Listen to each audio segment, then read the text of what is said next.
Tol, it's been 2 years since nabili ko tong watch ko na to na Cartier Santos. And kung gusto mo rin magkaroon ng gantong watch or kung gusto mo rin bumili ng ibang watch kahit hindi pa to, make sure na tapusin mo tong video na to. Sa video na to, i-discuss ko yung lahat ng love ko about sa watch na to and at the same time, yung hate ko sa watch na to. Syempre kahit perfect na perfect siya for me, may hate pa rin ako. And disclaimer lang, hindi ako expert pagdating sa watch, hindi ako kasing galing ni Paring Hype pagdating sa mga watch, hindi ko alam lahat ng mga history neto. Baga, isa lang akong simpleng tao na and gustong-gusto yung specific watch na to, kaya ako bumili. And ginawa ko tong video na to para to share yung experience ko gamit tong watch na to. And ma-inspire ka din na bumili ng watch na gusto mo or kundi man watch or anything na dream mo na gamit. Kasi naniniwala ako na kaya mo din bilhin yan. Kasi nung bata ako na, alam mo yun, simpleng estudyante, nag-aaral sa public school, galing sa simpleng pamilya, hindi mo akalain na makakabili ako at makakagamit ako ng gantong watch kasi yung mga ganito napapanood ko lang dati sa mga TV, sa mga telenovela, yung mga gamit ng mga mayayamang kontrabida, ng mga boss. Kaya hindi ko rin na-expect na magkakaganto ko. And yun nga, ulitin ko, sobrang perfect ng watch na to for me. Pero may hate pa rin ako sa watch na to. And dalawa lang naman yun. Una, ang pinaka-hate ko sa watch na to is yung price niya. Kasi ang price nito nung nabili ko siya is 450,000. So that's way back 2023. Nakita ko lang yung friend ko na si MJ Lopez. So kung kilala mo siya, comment down below. And nakita ko yung story niya tong certain watch na to. And that time, naghanap na ako ng watch. And bilang isang naive at walang alam pagdating sa mga watch, syempre ang gusto mo talaga, number one, Rolex. And syempre, pumunta ako sa mga store, sa mga boutique, sa Washington, sa Lucerne, nag-check ako. And knowing nga may pambili ako, kaya ko bumili. And nakala ko, porket may pambili ka, is mabibigyan ka na ng watch nila. And hindi pala ganun pagdating sa watch, and specifically Rolex. Kumbaga, may waiting list pa pala. Kailangan mo pa palang i-build yung track record mo sa kanila para makuha mo yung certain watch na gusto mo. And ang gusto ko that time is yung Datejust na fluted bezel, tapos Jubilee bracelet, and pati yung face niya is silver lang rin. So all silver lang para magamit ko sa lahat ng outfit. And isa pala yun sa pinaka-in-demand din na model nila since mura lang siya compare sa ibang Rolex, and at the same time, versatile nga and timeless siya and classic, magagamit mo kahit saan. So ang end up,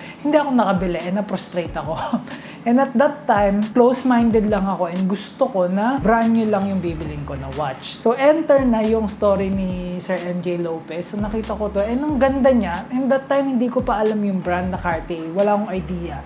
Kasi pagka watch, ang alam mo lang naman na sikat first is Rolex. Kasi yan yung sikat na sikat talaga. Sabi ko, sir, anong brand yan? Maganda ba yan? Okay ba yung resale value niyan? Etc. etc.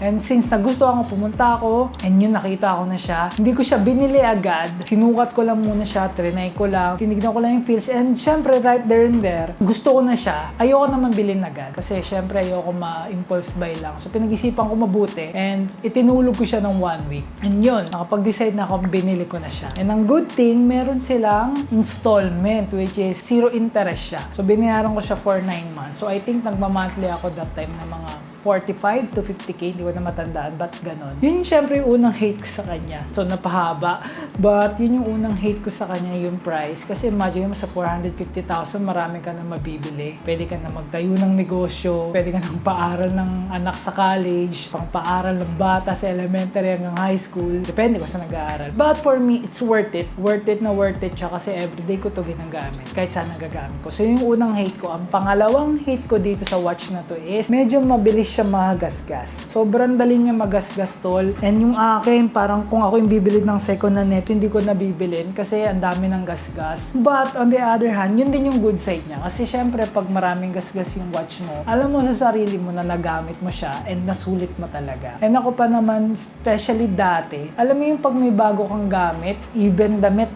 hindi ko siya agad ginagamit talaga. Inuuna ko muna yung mga luma ko. And na-realize ko na sayang pala kasi hindi mo na ROI yung binili mo, hindi mo nasusulit. Kumbaga hindi mo alam kung hanggang kailan ka sa mundo. Ang dami mong gamit na magaganda, na mahal, pinag-ipunan mo, tapos hindi mo ginagamit. And pag na-dedo ka, hindi mo na ginagamit. Sayang, iba na yung may kinabang. So ako, natutunan ko na gamitin siya kahit ang dami niyang gasgas, okay lang. Kasi ako naman yung gumagamit, hindi naman iba. Hindi naman iba yung nakagasgas, ako naman. So experience ko naman yun. So yun lang, yung pangalawa sa hate ko. And dito naman tayo sa mga love na love ko dito sa watch na to kasi sobrang ganda niya talaga. First, kagaya na nasabi ko kanina, timeless design. So ito yung design na kahit magkaanak ka, magkaapo ka, magkaanak yung apo mo, hanggang sa pinakanununuan, magagamit nila. Kasi ang tagal na rin ng brand na Cartier, di ko alam 100 years na ba o 200 years, I don't know. But sobrang classic. So ito yung pag binili mo, hindi talaga sayang. Mukha lang siyang mahal initially. Mahal lang siya initially. Pero pag nagamit mo siya ng ilang taon, imagine mo, magamit ko to hanggang pagtanda ako, 80 na ako, 100, gamit ko pa rin siya. So yung 450,000 na yun, i-divide mo lang yun sa ilang days na nagamit ko siya for let's say 80 years, 100 years, sample lang Sobrang ROI ka na. Kumbaga cheap na siya tignan. And which is yun yung mga magaganda sa mga quality pieces talaga. Kasi magagamit mo talaga siya ng mahabang panahon. At pwede mo siya maging heirloom, no? Mapapamana mo siya sa next generation mo. And next, napaka-versatile ng watch na to, tol. Kahit gumamit ako ng formal, kahit gumamit ako ng casual, kahit gumamit ako ng semi-formal, streetwear, starboy na forma, nagagamit ko siya, tol. As in lahat. Okay, minsan ako na lang naaawa sa kanya, pagpahingin ko muna, yung tank ko muna yung gamitin ko kasi may Cartier tank din ako. So, sulit na sulit talaga siya. Hindi siya yung watch na may certain outfit mo lang magagamit, hindi. Kahit anong outfit, pwede siya. And next na love ko sa watch na to is nabuboost niya yung look ko. Again, kahit simple lang, kahit naka t-shirt and shorts lang ako tapos tsinelas, pag nakaganto na ako, instant pogi talaga, tol. Lalo na pag ginamit mo to sa mga opulence na lugar like mga Rockwell, Power Plant, PGC. Alam mo yun, if you know, you know Kasi ang mga tao nakakaalam na ito, alam mo yung mga certain brands na to. And kapag alam mo to, iba yung taste mo. And kapag may ganto ka, alam mo sa sarili mo, malupit tong tao na to kasi may ganyan siya. Alam niya sa sarili niya na malupit ka kasi may ganito ka Ibig sabihin, alam niya yung price neto, yung value neto. Basta may kakaiba talaga. Lalo na pag napalaki mo na yung forearm mo. Kasi dati super payat to ng forearm ko Nung nagkaroon ako ng watch tapos medyo lumaki yung forearm ko, mas gumanda talaga siya lalo, tol. As in, pag wala ko neto, para ako nakahubad. Naintindihan ko na yung mga tatay na sinasabi na pag wala silang relo, para silang nakahubad. And nagets ko na sila. Nagagets ko na. Diba yung mga ibang tatay kapag naka-Rolex na, t-shirt, shorts na lang, kahit pangit pa yung mga damit nila, pero pag nakita mo naka-Rolex, wala na, tapos na usapan. And next na love ko dito is, aside sa binuboost niya yung look ko, nagbibigay din siya ng confidence. Kasi again, alam ko yung value nito. Kahit pumunta ako sa mga ibang lugar, mamahalin na lugar, alam ko sa sarili ko na belong ako dito. But i-clear ko lang, hindi ko binibase syempre yung confidence ko at yung value ko sa watch na to. Kumbaga, nakakadagdag lang siya ng push sa akin. Like, alam mo yun, parang kang lumaban ng quiz bee na alam mo sa sarili mo na nag-review ka, kaya ka confident. Parang ganun din dito. Alam mo sa sarili mo na belong ako dito kasi I have the guts, I have the taste, and belong ako dito kasi alam ko sa sarili ko na malupit ako. And isa sa resulta ng kalupitan ko, na pagiging magaling ko, na skillful ko, is nagkaroon ako ng gantong watch. Kasi hindi naman lahat, aminin natin, nakakabili ng gantong watch. Iba, Casio, G-Shock, which is magandang brand din yun Hindi ko sila binabash or anything.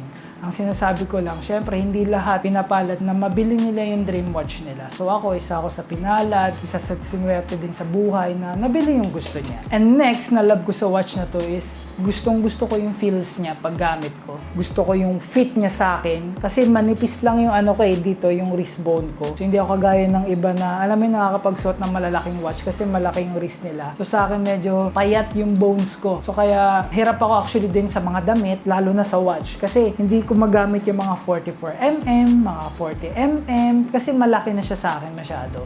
So ito is, I think, 35mm lang. Kaya ang gusto ko sa Datejust nun, 36mm, kasi sakto lang siya sa akin. And gusto ko yung feeling niya kasi, again, alam ko yung history ko, mula nung walang-wala ako, tapos nang mabili ko siya. Alam ko yung feels na, alam yung ginugusto mo tong bagay na to, and nung nakuha mo na siya. Kumbaga, na lang parang trophy na lang. Kasi nagka-resulta ka na and ito na yung material na resulta nung ginusto mo. And ito na rin yung resulta ng hard work mo, yung sacrifices mo para mabili mo yung bagay na gusto. So, masasabi ko, worth it ba tong watch na to? 100%. Perfect na perfect siya. Worth it na worth it. Lahat ng piso na binayad ko, sulit na sulit dito. Kahit mukhang mahal siya, sulit na sulit. So, kung ikaw may gusto ka na watch, make sure mo na maganda yan. Make sure mo na quality talaga. Kahit Casio yan, kahit Seiko, kahit anong watch pa yan, basta make sure mo na maganda yung craftsmanship at gustong-gusto mo talaga. talaga. Kasi baka marahil hindi mo gusto yung Cartier watch o iba yung gusto mo. Kung ano yung gusto mo, bilhin mo, pag-ipunan mo kung mahal yan, pagtiyagaan mo. Kasi pag nakuha mo yan tol, yung journey na yun na hindi mo pa siya nakukuha, yun yung binabayaran mo. Kasi pagdating ng time na nabili mo na yung watch na gusto mo, ibang tao ka na. Baga nag-improve ka na, nag-evolve ka na sa something na mas great, mas matalino, mas magaling.